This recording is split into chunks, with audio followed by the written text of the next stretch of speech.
Friends. तो बहुत से लोगों का सवाल क्या आता है कि आप ये आर्ट स्टडी कहते रहते हो कि हमें एक्चुअली में करना तो क्या है। आर्ट की स्टडीज मतलब क्या, हमें कहीं पे बायोड करना है, कुछ क्वेश्चन आंसर छुड़ाने हैं या कोई एग्जाम पेपर देना है। हमें स्टडीज मतलब क्या करना है एक्चुअली।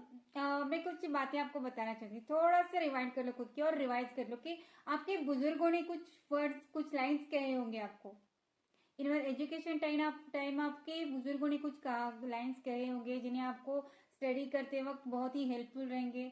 अब मैं बताती हूँ, याद है आपको? नहीं तो ठीक है, मैं बता देती हूँ। मेरे बुजुर्गों ने तो कहा था और 101% आपके बुजुर्गों ने भी कहा ही होगा।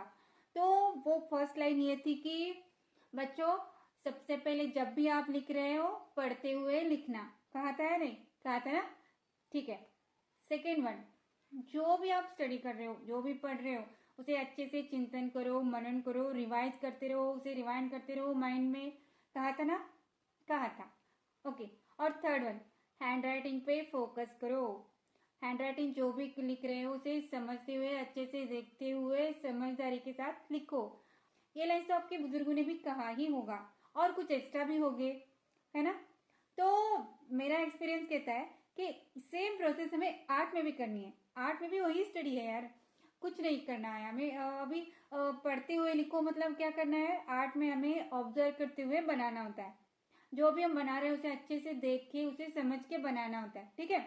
और सेकंड, चिंतन करो, मनन करो। यहाँ पे पॉइंट, तो जो भी हम देख रहे हैं, लाइव हो या रेफरेंस से हो, जो भी हम देख रहे हैं, ऑब्जर्व कर रहे हैं, स्टडी कर रहे हैं, जिस पार्ट की, जिस पोर्शन की, जिस शेप्स की स्टडी कर रहे हैं, जो भी एक ऑब्जेक्ट ले रहे हैं उसे देखना, ऑब्जर्व करो। कुछ सेकेंड्स, कुछ मिनट्स, कुछ जो भी आपको टाइम होता है उसे अच्छे से ऑब्जर्व करो फर्स्ट, ठीक है। उसके बाद उसे थोड़ा सा साइड में देख के उसे देख लो। उसके बाद आंखें बंद करके उसे रिवाइंड कर लो। तो क्या मैजिक को देखना, आपने खुद देखना।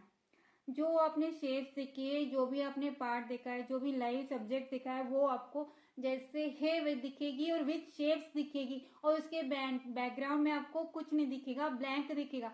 तो वो जो स्टडी होती है, जो वो पार्ट देख रहे होते हैं, वो हमारे दिमाग में कुछ इस तरह बैठ जाता है, वो शेप्स हमारे दिमाग में कुछ इस तरह बैठ जाते हैं कि जब भी हम ड्रॉ करने के लिए लें तो हमारे लिए बहुत ही हेल्पफुल रहता है। तो ये वाली स्टडी हमें बहुत अच्छे से हेल्प करती है हमारे आर्ट स्किल्स को इम्प्रूव करने के लिए, हमारे ड्राइंग को इम्प्रूव करने के लिए, उसके लाइन्स, एंगल्स, प्रोपोर्शन को समझने के लिए, ठीक है।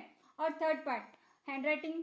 हैंड राइटिंग मतलब हमें यहाँ पे भी क्या करना है, अपने लाइन वर्क्स को इम्प्रूव करना है। जो जब आप लाइन वर्क्स वगैरह लाइन वर्क्स कराते हो, आपके कर रहे हो, तो उसके लाइन्स में आपको उसकी स्ट्रेंथ दिखनी चाहिए। तो जब भी आप लाइन वर्क्स के थ्रू अपनी ग्रोथ चाहते हो, उसमें आपका निश्चय वगैरह कोई भी आप ड्राइंग के पार्ट में अच्छे से करना चाहते हो, तो अच्छे से बनाने के लिए लाइन वर्क के लिए आपको अपनी लाइंस को इम्प्रूव करना होगा, ठीक है।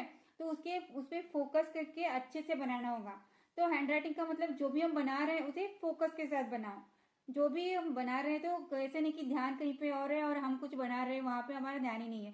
तो ऐसा नहीं करना, जो भी बना रहे हैं उसे अच्छे से समझते हुए बनाना। तो वो बहुत हेल्पफुल रहता है। तो यही स्टडी है। और ऐसे जैसे भी जो भी हम समझते जा रहे हैं उसके नोट्स बनाते जाना है।